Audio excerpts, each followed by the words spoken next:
man. Jamaica. This is Old Harbour Bay, fishing village. Old Harbour, my born and grew. And I have a message. And I have to tell you now, walk. There's an earthquake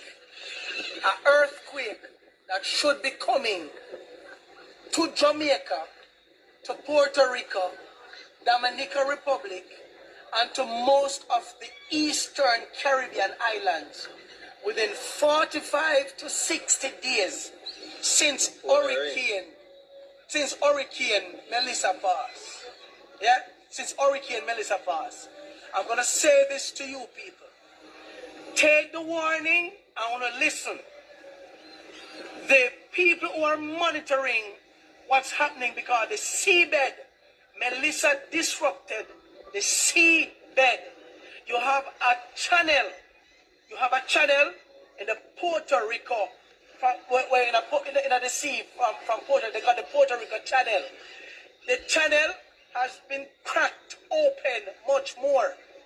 The crack is so deep that they are saying Mount Everest, which is the tallest mountain in the world, can fit into the crack and still have 1,000 feet left above. It can fit in there and 1,000 feet left, same way, space left. What this is saying is that don't take this lightly. Some of you don't want to hear when people are telling you something that is coming on the fields of people about doom and gloom. A lot of persons who died, unfortunately, in the aftermath of Melissa is because they did not listen and hear, so they could go to higher ground. Everybody feels that they can pray to God and everything will be all right. And a lot of that, our spiritual craziness get to a lot of us. Some of us are spiritual fanatics. I am sending a message to the people when we care about in an Old Harbour, along the coastal lines right across the length and breadth of Jamaica. The scientists who are monitoring this thing, even them very scared of what is about to happen. The minimum in terms of what will be registered for the earthquake is a 7.5 magnitude on the Richter scale. That's a minimum. They are very concerned because the thing is very organized. The crack, they say, it's just like when you break one glass and the glass just keep cracking and going away. That's what's happening in the Caribbean seabed. You don't need to listen what this is saying, or what I am thinking if I was the government of this country.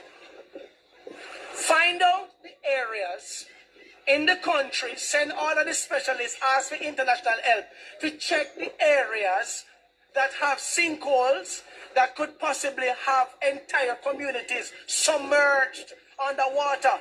I understand from what the scientists have said that in Puerto Rico, they could experience a tsunami wave of up to 50 to 60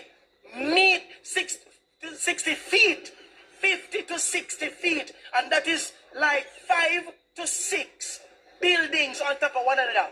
5 to 6 stories. That is the extent of the wave that they are expecting to pass over Puerto Rico. Dominican Republic is even going to be in a worse shape because apparently, based on how the tectonic plates and the crack, the seabed crack, this is not my area of expertise, so forgive me if I don't know the right terminologies. But basically a paraphrase from what I read and listened to. And I pass the message to Uno as of me understand it. The Dominican Republic, it has come from the south and from the north over there. And it's possible that them could lose millions of people because of the tsunami that is coming. Jamaica, for the love of God, please listen. This is not something where them think might happen. Based on their calculation, it has to happen. As to how much, what the intensity is going to be, as to how much lands and communities will be flattened, we don't know. This is not to send people into shockwave mode, but the government of this country needs to come together. The two of uno PMP and Labour right, uno put away the dirty nasty this in the parliament, uno come together and uno figure out how uno gonna move the people them from low-lying areas, get the people them from now. Uno have days and weeks to prepare. Uno have days and weeks to prepare. The meteorological center out there with the information, uno go look for it for yourself. My job is to not just be an alarmist, but to make sure that we can preserve as many lives as possible. The earthquake is going to hit between 45 to 60 days since Melissa. It has messed up the seabed and it's coming. There's no question. It has come. Prepare yourselves. The time when this amount of them on TikTok, I criticize and I tear down people and chat all kind of shit. On worthless, on that get themselves together, and on make sure so on start to help to evacuate our brothers and sisters who are in areas of trouble. Manners and respect. Yeah, man. Ladies and gentlemen, let me tell you this. Prepare yourself. Prepare yourself. One love.